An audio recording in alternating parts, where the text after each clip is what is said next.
morning, fam. So I'd like to take some time out of my day to share a story with you that came across my heart the other day. The story is straight from this book.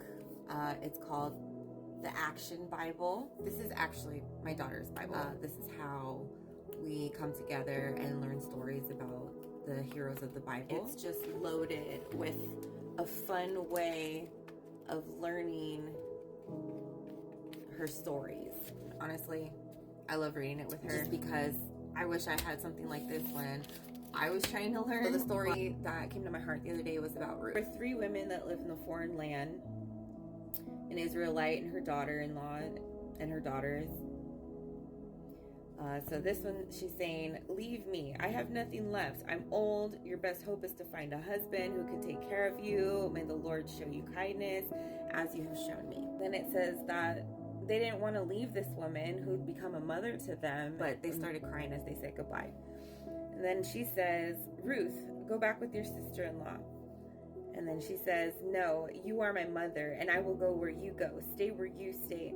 Your people will be my people. Your God will become my God. He will take care of us better than any husband."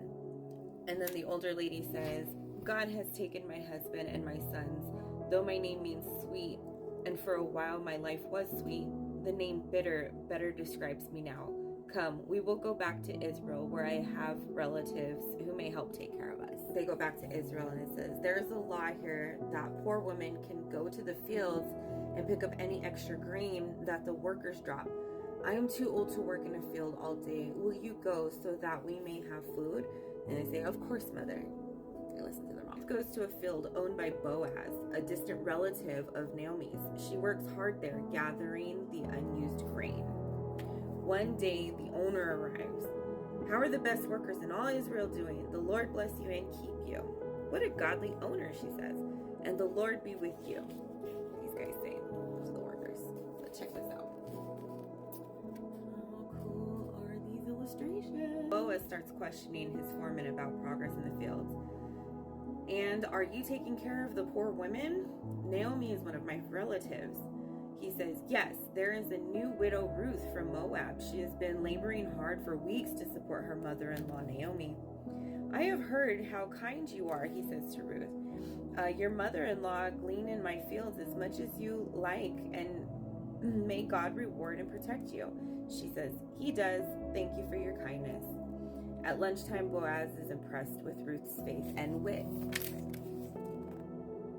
When the meal is over and Ruth has gone back to work, this is what these two say. "Drop some grain on purpose for her to pick up. Make sure no harm comes to her. Don't worry, Boaz. She'll be safe and she'll find all the grain she needs." Then that evening, she says, "Look at all the grain I got. Naomi, your God is good to us." She says, "When my husband and son died, I thought God had forgotten me. Now I know how much he loves me because he gave me a daughter-in-law who cares for me like a daughter." And then Ruth says, "I met the owner of the field today. His name is Boaz, and he's very kind." "Boaz? He's a relative of my husband's family. God bless him for being kind to you." And then all through the harvest season, Ruth gleans in Boaz's fields and takes care of Naomi. But one evening, she says, "Boaz has shown that he is kind to you. He is a kinsman, and he has the right to marry you. The harvest celebration is tonight. You should find a private moment at the party and then ask him if he, as your relative and redeemer, would want to marry you and take care of you."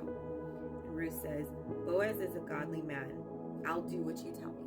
Again, she listens to her mother. Well, the old lady was like her mother-in-law, not her biological mother. Check out the pictures. I really do love the illustrations. So Ruth does everything exactly as Naomi describes. Then they're having a party, and it says, "God is good," and waits for Boaz at the threshing floor. "Who's there?" "It's your servant, Ruth," she says. "Naomi told me to ask you, since you are a kinsman, would you be my redeemer? Would you marry me?" "You are too kind to me. There is a man I must speak to before we can marry," he says. Boaz protects Ruth until they can make their union official.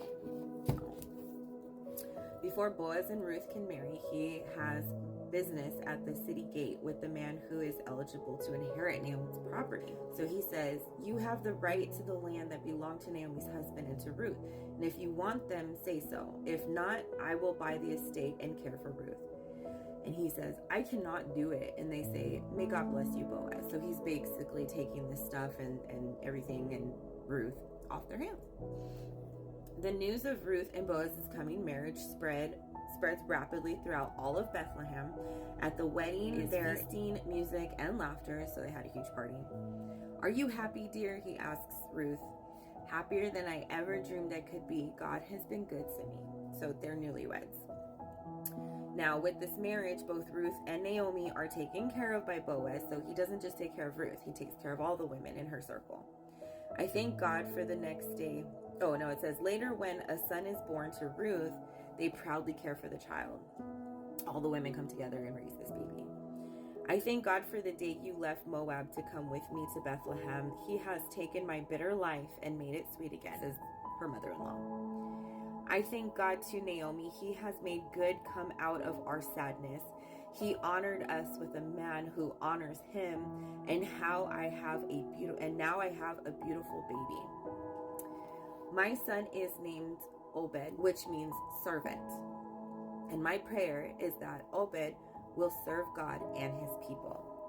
Ruth's prayer comes true, for her son will become the grandfather of David, Israel's greatest king, who will free his people from their enemies.